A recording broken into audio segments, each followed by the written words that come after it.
Hello friends, welcome to மக்கள் சேவை channel. இன்றைக்கி நம்ம பார்க்க போகிற டாபிக் என்ன பார்த்தீங்கன்னா, டிஎன்பிஎஸ்சி ஒன் டைம் ரெஜிஸ்ட்ரேஷன் எப்படி ஆன்லைனில் அப்ளை பண்ணுறதா இந்த வீடியோலேருந்து பார்க்க போகிறோம். இந்த வீடியோ ஸ்கிப் பண்ணாமல் ஃபுல்லாக பாருங்கள். அது மட்டும் இல்லை, இந்த வீடியோ நிறைய பேருக்கு ஷேர் பண்ணுங்கள். ஓகே, டிஎன்பிஎஸ்சி ஒன் டைம் ரெஜிஸ்ட்ரேஷனை ஷார்ட்டாக ஓடிஆர்னு சொல்லுவாங்க. இந்த ஒன் டைம் ரெஜிஸ்ட்ரேஷன் எதுக்காக யூஸ் ஆகுது அப்படின்னு பார்த்தா, இப்போ நீங்கள் எந்த ஒரு டிஎன்பிஎஸ்சி எக்ஸாம் எழுதாலும் கண்டிப்பாக இந்த ஒன் டைம் ரெஜிஸ்ட்ரேஷன் அப்படின்ற யூசர் ஐடி பாஸ்வேர்டு இருந்தால் மட்டும்தான் உங்களால் எல்லா எக்ஸாமுக்கும் அப்ளை பண்ண முடியும். ஓகே, இந்த ஒன் டைம் ரெஜிஸ்ட்ரேஷனில் ஃபீஸ் கன்ஸ்ட்ரக்ஷன் அப்படின்னு ஒரு ஆப்ஷன் கொடுத்துருக்காங்க. இந்த ஆப்ஷன் எதுக்குன்னா, இப்போ இந்த ஒன் டைம் ரெஜிஸ்ட்ரேஷன் 5 வருஷத்துக்கு நீங்கள் ஒரு தடவை ரினியூவல் பண்ணுற மாதிரி இருக்கும். இப்போ அந்த 5 வருஷத்தில் உங்களுக்கான ஃபீஸ் கன்ஸ்ட்ரக்ஷன் கொடுத்துருக்காங்க பாருங்கள்.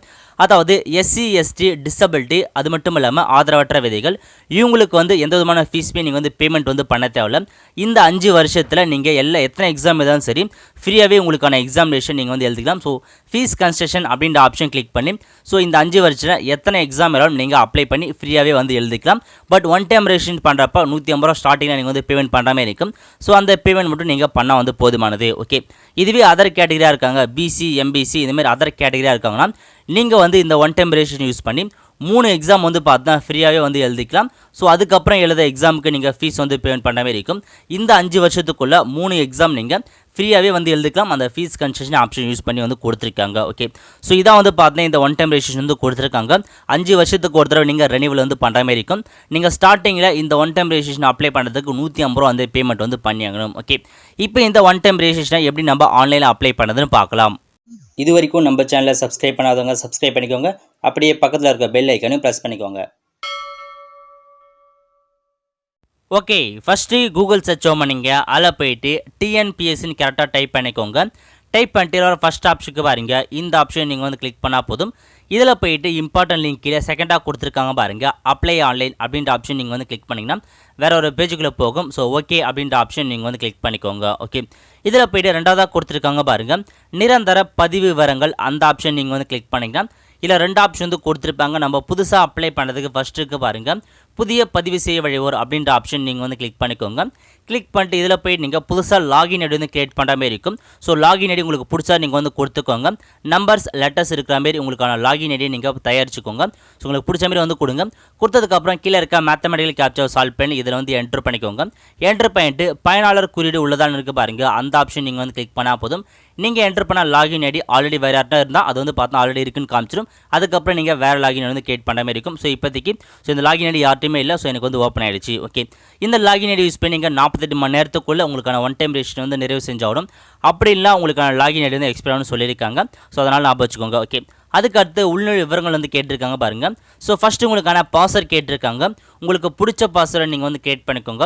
ஸோ ஃபஸ்ட் லெட்டர் கேப்ஸ் இருக்கும், அதுக்கடுத்து ஸ்மால் லெட்டர், அதுக்கடுத்து ஒரு ஸ்பெஷல் கேரக்டர், அதுக்கடுத்து நம்பர்ஸ் இருக்க மாதிரி உங்களுக்கான பாஸ்வேர்டு கிரியேட் பண்ணிக்கோங்க. திரும்பவும் கன்ஃபார்ம் பாஸ்வேர்டில் போயிட்டு உங்களுக்கான திரும்ப அதே பாஸ்வேர்டு நீங்கள் என்ட்ரு பண்ணிக்கோங்க. ஓகே, ஸோ அதுக்கடுத்து மெயில் ஐடி கேட்டிருக்காங்க பாருங்கள். இதில் போயிட்டு உங்களுடைய மெயில் ஐடி என்னவோ அதை நீங்கள் கரெக்டாக என்ட்ரு பண்ணிக்கோங்க. ஸோ மெயில் ஐடி என்ட்ரு பண்ணதுக்கப்புறம் அதுக்கு பக்கத்தில் உங்களுடைய கன்ஃபார்ம் மெயில் ஐடி கேட்டிருக்காங்க. ஸோ அதில் போயிட்டு உங்களுக்கான திரும்ப உங்களுக்கான மெயில் ஐடி நீங்கள் கன்ஃபார்ம் பண்ணிடுங்க. ஓகே, ஸோ கன்ஃபார்ம் பண்ணி முடிச்சதுக்கப்புறம் உங்களுடைய சுய விவரங்கள் கேட்டிருக்காங்க பாருங்கள். பேசிக் இன்ஃபர்மேஷன் நீங்கள் ஃபில் பண்ணுற மாதிரி இருக்கும். ஃபஸ்ட்டு விண்ணப்பத்தாரோடைய பெயர் கேட்டிருக்காங்க. இதில் போயிட்டு உங்கள் நேமை நீங்கள் ஃபஸ்ட்டு கொடுத்துக்கோங்க. நேம் ஆஃப் த அப்ளிகேஷனில் போயிட்டு உங்களுடைய நேமை நீங்கள் என்ட்ரு பண்ணிக்கோங்க. என்ட்ரு பண்ணதுக்கப்புறம் கடைசியாக உங்களுக்கான இனிஷியல் கேட்டிருக்காங்க பாருங்கள். அதில் போய்ட்டு இனிஷியல் மென்ஷன் பண்ணுங்கள். ஸோ அதுக்கு பக்கத்தில் மொபைல் நம்பர் கேட்டிருக்காங்க. உங்களுடைய மொபைல் நம்பரை நீங்கள் கரெக்டாக கொடுத்துக்கோங்க. ஸோ யூஸ் பண்ணுற மொபைல்லாம் என்ட்ரு பண்ணிட்டு ஓடிபி அனுப்புவதன் மூலம் சரிபார்க்கணும் அந்த ஆப்ஷன் நீங்கள் கிளிக் பண்ணால் போதும். ஸோ ஓடிபி அனுப்புவான்னு கேட்கும். ஸோ நீங்கள் ஆம் அப்படின்ற ஆப்ஷன் கிளிக் பண்ணிக்கோங்க. ஸோ கிளிக் பண்ணதும் நீங்கள் கொடுத்த மொபைல் நம்பருக்கு ஓடிபி சென்ட் ஆகிட்டு இருக்கும். ஸோ அந்த வந்திருக்க ஓடிபியை நீங்கள் அப்படியே பார்த்து இதில் டைப் பண்ணிக்கோங்க. ஓகே, ஸோ இப்போ ஓடிபி டைப் பண்ணி முடிச்சதுக்கப்புறம் சரி அப்படின்ற ஆப்ஷன் நீங்கள் கிளிக் பண்ணது உங்களுக்கான ஓடிபி வெரிஃபை ஆகிடுச்சு. ஸோ மொபைல் நம்பரும் கரெக்டாக வெரிஃபை ஆகிடுச்சு. ஓகே, அதுக்கு அடுத்து உங்களுடைய தந்தையார் பெயர் கேட்டிருக்காங்க. இதில் போய்ட்டு உங்கள் ஃபாதர் நேம் என்னவோ அந்த ஃபாதர் நேமை நீங்கள் கரெக்டாக கொடுத்துக்கோங்க. ஸோ கொடுத்ததுக்கப்புறம் இனிஷியல் அப்படின்ற ஆப்ஷனில் போயிட்டு உங்கள் ஃபாதரோட இனிஷியல் என்னவோ அதை நீங்கள் கரெக்டாக கொடுத்துக்கோங்க. ஓகே, ஸோ கொடுத்ததுக்கப்புறம் அதுக்கு பார்த்து பார்த்தா உங்களுடைய ஃபாதர் வந்து எந்த மாவட்டத்தில் பிறந்தாரோ அந்த பிறந்த மாவட்டம் நீங்கள் வந்து கொடுக்குற மாதிரி இருக்கும். அதுக்கு பக்கத்தில் உங்களோட ஃபாதரோட பூர்வீக மாவட்டம் எதுவும் அந்த பூர்வீக மாவட்டத்தை நீங்கள் வந்து கொடுக்குற மாதிரி இருக்கும். ஸோ ஃபஸ்ட் வந்து பிறந்த மாவட்டம், அதுக்கடுத்து பூர்வீக மாவட்டம் எதுவும் அதை வந்து செட் பண்ணிக்கோங்க. செட் பண்ணதுக்கப்புறம் உங்களுடைய மதர் நேம் கேட்டிருக்காங்க பாருங்கள்.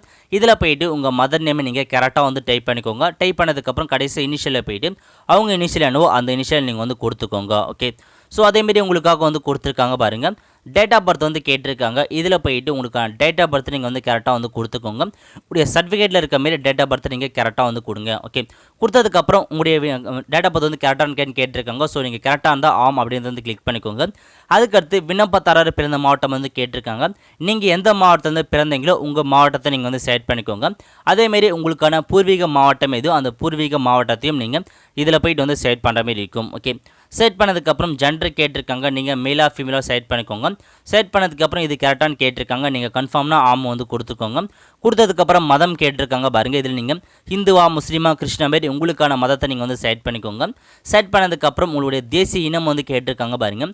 இதில் போயிட்டு நீங்கள் சிட்டிசன் ஆஃப் இந்தியா அப்படின்ற ஆப்ஷன் நீங்கள் வந்து செலக்ட் பண்ணிக்கோங்க. ஓகே, அதுக்கு அடுத்து உங்களுக்கான கம்யூனிட்டி இன்ஃபர்மேஷன் கேட்டிருக்காங்க. ஸோ கீழே செலக்ட் அப்படின்ற ஆப்ஷன் நீங்கள் வந்து கிளிக் பண்ணதும் கம்யூனல் ரிசர்வேஷன் கேட்டகரி அப்படின்ற ஆப்ஷன் நீங்கள் வந்து செலக்ட் பண்ணிக்கோங்க. ஸோ ஃபஸ்ட் ஆப்ஷன் நீங்கள் வந்து கரெக்டாக வந்து செலக்ட் பண்ணிக்கோங்க. அதர்ஸ் வந்து கொடுக்காதீங்க. ஓகே, ஸோ செலக்ட் பண்ணதுக்கப்புறம் இதில் போயிட்டு நீங்கள் சரி அப்படின்ற ஆப்ஷன் நீங்கள் வந்து கிளிக் பண்ணிக்கோங்க. ஸோ இதில் கொடுத்துருக்க இன்ஃபர்மேஷன் கரெக்டாக இருக்கான்னு செக் பண்ணி பார்த்துட்டு சரி கொடுத்துக்கோங்க. ஸோ அதுக்கப்புறம் எந்த பிளேஸ் கேட்டிருக்காங்க பாருங்கள். உங்களுடைய கம்யூனிட்டி ஸ்டேட் வந்து பார்த்தா வித்தின் தமிழ்நாடா இல்லை வந்து பார்த்தா ஸோ அதர் ஸ்டேட்னு கேட்டிருக்காங்க. ஸோ தமிழ்நாடு கொடுத்துங்க. அதுக்கடுத்து உங்களுக்கான கேஸ்ட் கேட்டிருக்காங்க. நீங்கள் எஸ்டியா எஸ்சியா ஸோ எம்பிசியா பிசியான்ற மாதிரி உங்களுக்கான கேஸ்ட்டை நீங்கள் கரெக்டாக வந்து செலக்ட் பண்ணுற மாதிரி இருக்கும். ஸோ எம்பிசி 1 இயர்னா எம்பிசி வி அப்படின்ற ஆப்ஷன் நீங்கள் வந்து கிளிக் பண்ணிக்கோங்க. ஓகே, அதுக்கடுத்து ஜாதியின் உட்பிரிவு வந்து கேட்டிருக்காங்க. இதில் வந்து உங்களுடைய கேஸ்ட் எதுவோ அந்த கேஸ்ட்டை நீங்கள் கரெக்டாக வந்து செலக்ட் பண்ணிக்கோங்க. ஸோ தப்பாக கொடுத்துடாதீங்க. அதுக்கடுத்து மாவட்டம் கேட்டிருக்காங்க பாருங்கள். உங்கள் கம்யூனிட்டி சர்டிஃபிகேட் எந்த மாவட்டத்தில் கொடுத்தாங்களோ அந்த மாவட்டம் செலக்ட் பண்ணிக்கோங்க. அதேமாரி எந்த வட்டத்தில் கொடுத்தாங்களோ அந்த வட்டத்தை நீங்கள் வந்து செலக்ட் பண்ணிக்கோங்க. உங்களுக்கான கம்யூனிட்டி சர்டிஃபிகேட் யார் கொடுத்தான்ற இன்ஃபர்மேஷன் கேட்டிருக்காங்க பாருங்கள். தாசில்தாரா டெப்டி தாசில்தாரா ஜோனல் டெப்டி தாசில்தார்னு கேட்டிருக்காங்க. உங்களுடைய கம்யூனிட்டி சர்டிஃபிகேட்லேயே யார் உங்களுக்கான சர்டிஃபிகேட் கொடுத்தாங்களோ அவங்களுக்கான நேம் மென்ஷன் பண்ணியிருப்பாங்க. ஸோ தாசில்தார்னா தாசில்தார் வந்து கொடுத்துக்கோங்க. ஓகே, அதுக்கடுத்து சர்டிஃபிகேட் நம்பர் கேட்டிருக்காங்க பாருங்கள். உங்களுடைய கம்யூனிட்டி சர்டிஃபிகேட்டான நம்பர் வந்து கேட்டிருக்காங்க. ஸோ நம்பரை என்ட்ரு பண்ணிக்கோங்க. அதேமாரி அந்த கம்யூனிட்டி சர்டிஃபிகேட் எப்போ வந்து கொடுத்தாங்களோ அதுக்கான டேட்டை நீங்கள் வந்து கொடுக்குற மாதிரி இருக்கும். ஸோ கொடுத்து முடிச்சதுக்கப்புறம் எல்லாம் கரெக்டாக இருக்கான்னு செக் பண்ணிட்டு சேமி மற்றும் தொடர் அப்படின்ற ஆப்ஷன் நீங்கள் வந்து கிளிக் பண்ணிங்கன்னா ஸோ இந்த இன்ஃபர்மேஷன் வந்து சேவ் ஆகிட்டு அடுத்த பேஜ்க்கு வந்து போவீங்க. ஓகே, ஸோ இதில் வந்து பார்த்தா முதற்கட்ட பதிவு வந்து பார்த்தா வெற்றிகரமாக வந்து முடிஞ்சிச்சு. அதுக்கப்புறம் உங்களுடைய 10th உடைய இன்ஃபர்மேஷன் நீங்கள் வந்து ஃபில் பண்ணுற மாதிரி இருக்கும். ஓகே, ஸோ ஃபஸ்ட்டு கேட்டிருக்காங்க வாங்க பள்ளி இறுதி வகுப்பு பதிவெண் வந்து கேட்டிருக்காங்க. இது வந்து பார்த்தா உங்களுடைய ஸோ ரெஜிஸ்டர் நம்பராக வந்து கொடுத்துருப்பாங்க பாருங்கள். நீங்கள் எக்ஸாம் எழுதினப்போ ரோல் நம்பர் வந்து கொடுத்துருப்பாங்க. ஸோ பதிவெண்ணில் போயிட்டு உங்களுக்கான ரோல் நம்பரை நீங்கள் வந்து கொடுக்குற மாதிரி இருக்கும். ஸோ மறக்காதீங்க, ஃபஸ்ட்டு போயிட்டு உங்களுக்கான ரோல் நம்பர் நீங்கள் வந்து என்ட்ரு பண்ணிக்கோங்க. எக்ஸாம் ரோல் நம்பர் நிறைய பேர் இந்த மிஸ்டேக் பண்ணிடுறீங்க. இதில் உங்களுக்கான ரோல் நம்பர் என்ட்ரு பண்ணுங்க. ஓகே, அதுக்கடுத்து நீங்கள் பள்ளி இறுதி வகுப்பு எப்போ தேர்ச்சி பெற்றீங்களோ அதுக்கான மாதம் இயர் வந்து கொடுத்து கேட்டிருக்காங்க. உங்களுடைய மார்க் ஷீட்லேயே உங்களுக்கான மந்த்து எப்போ முடிச்சிங்களோ அதுக்கான இயர் இருக்கும். அதுக்கடுத்து உங்களுடைய எஸ்எல்சி மதிப்பெண் சார்ந்தபடி உங்களுக்கான பிறந்த தேதி வந்து கேட்டிருக்காங்க பாருங்கள். இதில் போய்ட்டு உங்கள் 10th மார்க் ஷீட்டில் எப்படி இருக்கோ அதேமாரி உங்கள் டேட் ஆஃப் பர்த் வந்து இருக்கணும். ஸோ நீங்கள் ஸ்டார்டிங்லேயே 1 டைம் ரெஜிஸ்ட்ரேஷன் கொடுத்த டேட் ஆஃப் பர்த்தும் இப்போ நீங்கள் கொடுக்குற டேட் ஆஃப் பர்த்தும் கரெக்டாக இருக்கும். அப்படி கரெக்டாக உங்களுக்கு அன்மேட்ச்னு வந்து ஷோ ஆகும். ஸோ அதுக்கப்புறம் நீங்கள் கரெக்டாக வந்து 10th மார்க் ஷீட் இருக்க மாதிரி உங்கள் டேட் ஆஃப் பர்த் நீங்கள் வந்து கொடுத்துக்கோங்க. ஓகே, ஸோ இதில் வந்து பார்த்தா நீங்கள் எந்த போர்டு கேட்டிருக்காங்க. ஸ்டேட் போர்டுனா ஸ்டேட் போர்டு கொடுங்க, மெட்ரிகுலேஷன் கொடுங்க, சிபிஎஸ்சி வந்து கொடுங்க. ஸோ கொடுத்து முடிச்சதுக்கப்புறம் பள்ளி இறுதி வகுப்பு சான்றிதழ்னு கேட்டிருக்காங்க. அதாவது எஸ்எல்சி சர்டிஃபிகேட் நம்பர் வந்து கேட்டிருக்காங்க. உங்கள் மார்க் ஷீட்டில் மேலே இருக்குது பாருங்கள் சர்டிஃபிகேட் நம்பர். ஸோ அந்த சர்டிஃபிகேட் நம்பரை இதில் நீங்கள் அப்படியே பார்த்து வந்து என்ட்ரு பண்ணிக்கோங்க. ஓகே, ஸோ என்ட்ரு பண்ணதுக்கப்புறம் பள்ளி இறுதி வகுப்பு பயிற்று மொழி வந்து கேட்டிருக்காங்க பாருங்கள். நீங்கள் தமிழில் படிச்சிங்களா இல்லை இங்கிலீஷில் படிச்சுன்ற மாதிரி உங்களுக்கான லாங்குவேஜை நீங்கள் வந்து கொடுத்துக்கோங்க. ஸோ கொடுத்ததுக்கப்புறம் 10th வந்து முடிஞ்சது. அதுக்கப்புறம் உங்களுக்கான அட்ரஸ் கேட்டிருக்காங்க பாருங்கள். ஃபஸ்ட்டு வந்து தொடர்பு முகவரி வந்து கேட்டிருக்காங்க. இதில் போய்ட்டு உங்களுடைய தொடர்பு முகவரியை நீங்கள் வந்து கொடுத்துக்கோங்க. முகவரி 1ல் போயிட்டு உங்கள் டோர் நம்பர் ஸ்ட்ரீட் நம்பரை நீங்கள் வந்து கொடுத்துக்கோங்க. So door number and street name கொடுங்க. அதுக்கடுத்து முகவரி 2ல் போயிட்டு உங்களுடைய வில்லேஜ் நேமை நீங்கள் வந்து என்ட்ரு பண்ணுற மாதிரி இருக்கும். ஸோ அட்ரஸ் 1 அட்ரஸ் 2 கொடுத்துருக்காங்க. 2 இன்ஃபர்மேஷனும் போயிட்டு உங்களுக்கான அட்ரஸை நீங்கள் வந்து ஃபில் பண்ணிக்கோங்க. ஓகே, அதுக்கடுத்து 3தாக இருக்க பாருங்கள். இதில் போய்ட்டு உங்கள் தாலுக் நேமை நீங்கள் வந்து என்ட்ரு பண்ணுங்கள்.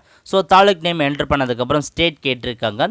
அதில் போய்ட்டு நம்ம தமிழ்நாடு அப்படின்ற மாதிரி நம்ம வந்து செலக்ட் பண்ணிக்கலாம். ஓகே, ஸோ ஸ்டேட் அப்படின்றது நீங்கள் வந்து செலக்ட் பண்ணுறதும் தமிழ்நாடு ஃபஸ்ட் ஃபஸ்ட்டில் இருக்கும். அதில் தமிழ்நாடு செலக்ட் பண்ணிக்கோங்க. அதுக்கடுத்து டிஸ்ட்ரிக்ட் கேட்டிருக்காங்க. உங்கள் டிஸ்ட்ரிக்ட் எதுவோ அந்த டிஸ்ட்ரிக்டை நீங்கள் கரெக்டாக வந்து செலக்ட் பண்ணிக்கோங்க. செலக்ட் பண்ணதுக்கப்புறம் பின்கோட் கேட்டிருக்காங்க. பின்கோடு என்ட்ரு பண்ணிக்கோங்க. என்ட்ரு பண்ணிட்டு உங்களுடைய கரஸ்பாண்டன்ஸும் பர்மிட்டும் சொன்னதை பக்கத்தில் இருக்க பாருங்கள்.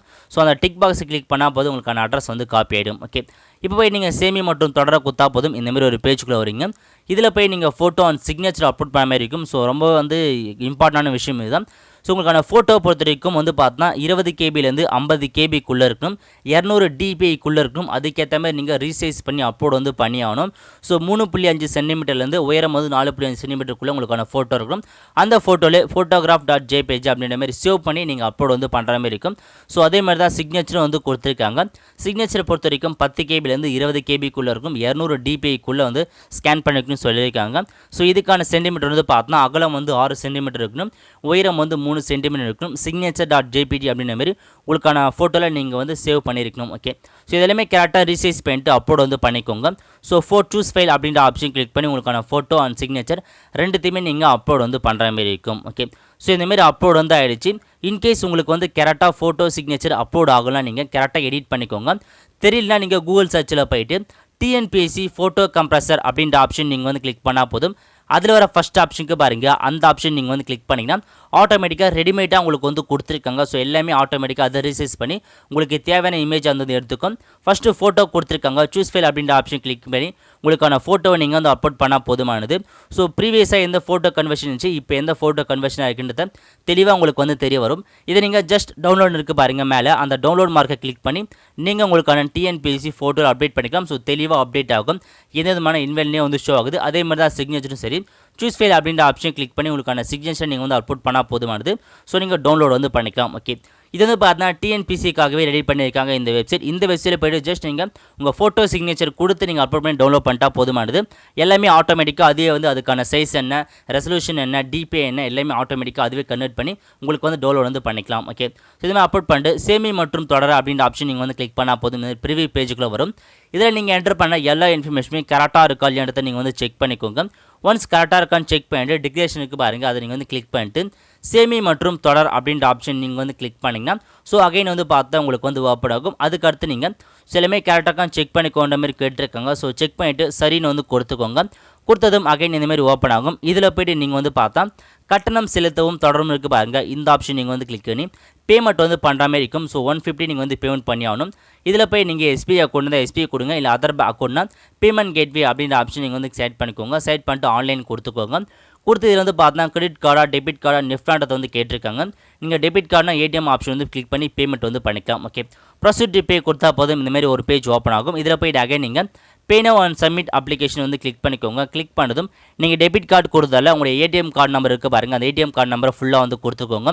கொடுத்ததும் அதுக்கான expiry date and month enter பண்ணிட்டு CVV நம்பர்லாம் கொடுத்து சப்மிட் கொடுத்தா போதும் உங்களுக்கான பேமெண்ட் வந்து சக்ஸஸ்ஃபுல்லாக சப்மிட் ஆகிட்டு உங்களுக்கான அக்கௌண்ட் வந்து கிரியேட் ஆகிடும். ஸோ நீங்கள் அதுக்கப்புறம் லாகின் வந்து பண்ணிக்கலாம். ஓகே, ஸோ இப்போ நீங்கள் லாகின் யூஸ் ஐடி என்னென்னு பார்த்தீங்கன்னா நீங்கள் எந்த ஸ்டார்டிங்கில் ஒரு லாகின் ஐடி கொடுத்தீங்க பாருங்கள், அதான் உங்களுக்கான லாகின் ஐடி.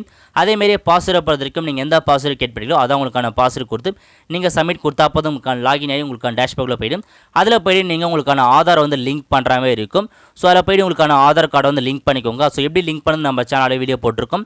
அந்த வீடியோ பார்த்து உங்களுடைய ஒன் டைம் ரெஜிஸ்ட்ரேஷனில் உங்களுக்கான லாகின் ஐடி யூஸ் பண்ணி நீங்கள் உங்களுக்கான OTR நீங்கள் லாகின் வந்து பண்ணிக்கோங்க. ஓகே, ஆல் த ஃப்ரெண்ட்ஸ், கண்டிப்பாக இந்த மாதிரி தான் நீங்கள் வந்து அப்ளை பண்ணுற மாதிரி இருக்கும். இந்த one time registration ID password நீங்கள் மறக்காதீங்க. ஸோ மறந்துட்டீங்கன்னா கொஞ்சம் எடுக்கிறது கஷ்டமான விஷயம். ஸோ ரெடியாக வந்து எல்லாத்தையும் ஏதாச்சும் ஒரு நோட்டில் வந்து நோட் பண்ணி வச்சுக்கோங்க. ஸோ இந்த ஒன் டைம் ரெஜிஸ்ட்ரேஷன் யூஸ் பண்ணி அடுத்த வர எல்லா எக்ஸாமுக்கே நீங்கள் வந்து அப்ளை வந்து பண்ணிக்கலாம். ஃபஸ்ட்டு எழுதுகிற எக்ஸாமுக்கு மட்டும் நீங்கள் ஃபீஸ் வந்து பேமெண்ட் பண்ணுற மாதிரி இருக்கும். அதுக்கு அடுத்து எழுதுகிற எக்ஸாம் எதுக்குமே நீங்கள் வந்து பேமெண்ட் பண்ண தேவையில்லை. அதுக்கான இன்ஃபர்மேஷன் முன்னாடியே வந்து கொடுத்துருக்கோம். அவ்வளோதான் ஃப்ரெண்ட்ஸ், கண்டிப்பாக இந்த வீடியோ பிடிச்சி லைக் பண்ணுங்கள். அது மட்டும் இல்லை, இந்த வீடியோ நிறைய பேருக்கு ஷேர் பண்ணுங்கள். அடுத்து ஒரு நல்ல வீடியோ சந்திப்போம். நன்றி, வணக்கம்.